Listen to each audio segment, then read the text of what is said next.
One of the things that I see most in games that I cast, games that I commentate on, and in games that I play is players will build Tech 2 artillery, static artillery, to respond to their opponent's fire bases that are built opposite them. So let's put that to the test. Let's put T2 artillery versus T2 mobile missile launchers, and let's see which one is best at breaking a fire base.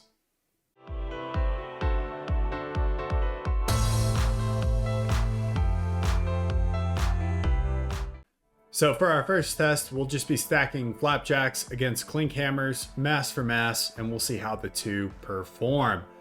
One clink hammer is very ineffective against a shield, taking forever to bring it down. I think I ran the test for about 10 minutes and it still wasn't down. So we'll be going with two as a test, surrounded by T1 P-gens, putting a total mass cost at roughly 4,000 total. Stacked up against 18 flapjacks, which honestly doesn't even take into account the power generators surrounding the artillery. This gives us some relatively staggering results. Even with the tactical missile defense that is in our firebase, the 18 flapjacks are able to bring down a shield in roughly 20 seconds when it takes 1 minute and 40 seconds for the clink hammers to accomplish the same task. But that's not 100% realistic, right? You can't just immediately pull 18 mobile missile launchers out of your ass. So let's look for a happy medium here and look for the bare minimum needed to match 2 clink hammers. So with 6 flapjacks costing roughly 1/3 of the artillery installations, and we're not even including the power generators around the clink hammers at this point, we're able to get easily under the results from our 2 clink hammers at 1 minute and 15 seconds for the 6 flapjacks to break the shield. We'll compare that again, reminding you to our benchmark of 1 minute and 41 seconds. And so at this point, I'm curious to see how low we can get it. Now, if we cut it down to 5 flapjacks, this seems to be kind of the sweet spot at only taking 1 minute and 44 to bring down the shield, which is within margin of error for the artillery. Now, the reason why this is so much closer, whereas the 6 flapjacks were woefully ahead, is because of the 2 tactical missile defense that we do have in the firebase that we're using for this particular test. So that helps us bring it in a good amount. It also helps make the test a little bit more realistic. You should be building TMD in a forward-facing firebase. If not for mobile missile launchers, you should be doing it for static tactical missile launchers, which have brought me to shame in multiple games. So there's obviously a huge time delta here. If we match it mass for mass, the time delta is gigantic. Clink hammers are ready immediately, but flapjacks will have to travel. And that is one of the things that we have to keep in mind is if you have a Tech 2 commander on the front line and you're building these flapjacks out of either a Tech 2 factory or a Tech 2 HQ that is in your base, the flapjacks are going to have to travel to get to the front line. So for our third test, we're going to put a T2 commander on the front lines, and we're going to see how fast the Tech 2 commander can build the clink hammers versus building flapjacks out of a factory with some moderate assistance. So for our assistance here, we're going to use 5 T1 engineers. So with that testing scenario, it takes 1 minute and 42 seconds to build the 2 artillery installations and ensuing power generators, versus 2 minutes and 40 seconds to move the flapjacks, to build and move the flapjacks to the front line. So there's roughly a minute delta between building the clink hammers at the front line versus shipping units to the front line. So we've got 3 tests here. There's obviously a lot of questions here. Now, the first one that probably a lot of you guys are asking is Tech 2 artillery just a waste? And I would say not even in the slightest. Tech 2 artillery is extremely useful, but there are certain instances where it should not be used, and there are certain instances where it should be used. Now, Tech 2 artillery is really good at dealing with ships that are sitting off of your shore. They're also really good at dealing with experimentals, especially Fat Boys. Fat Boys have a shield, and then they are paper thin underneath that shield. And I think like 5 or 6 well-placed T2 artillery shells can decimate a fat boy. But the moral of the story here is that it should not be used against Firebases. Now, the second question. Tactical missile defense, basically a hard counter to mobile missile launchers, right? Question mark. And the answer is yes and no.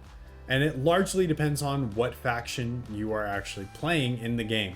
So for our test, UEF versus UEF, 2 mobile missile launchers are easily able to overpower a single TMD. Now this means that you are going, by building 2 mobile missile launchers, each mobile missile launcher costs 200 mass, each tactical missile defense costs 280 mass. You are costing your opponents roughly 50% more mass to defend themselves against your attacks.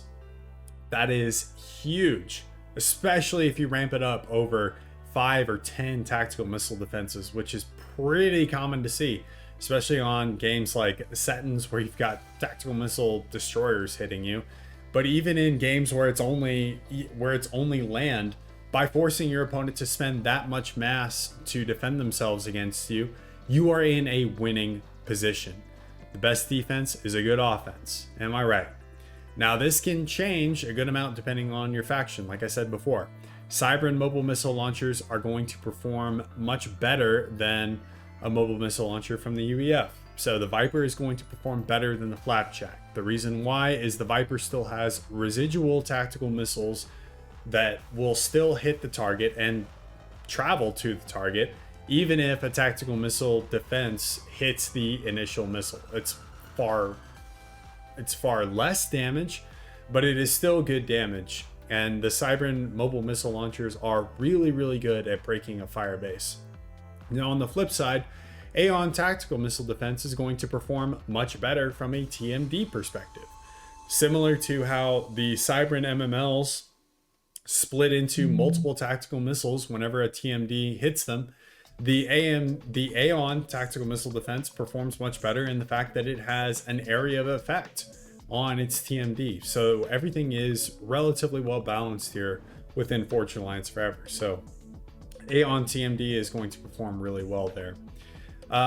Other options, honestly, so if you find yourself in a position against Aeon TMD, you can go for T3 and go for mobile artillery. That is still going to be cheaper than going for Tech 2 artillery on the front line, and those mobile artillery can move. Now, the final question is the upgrade to T2. Now, how much the upgrade to T2 on your factory and how much that costs if you haven't already done that.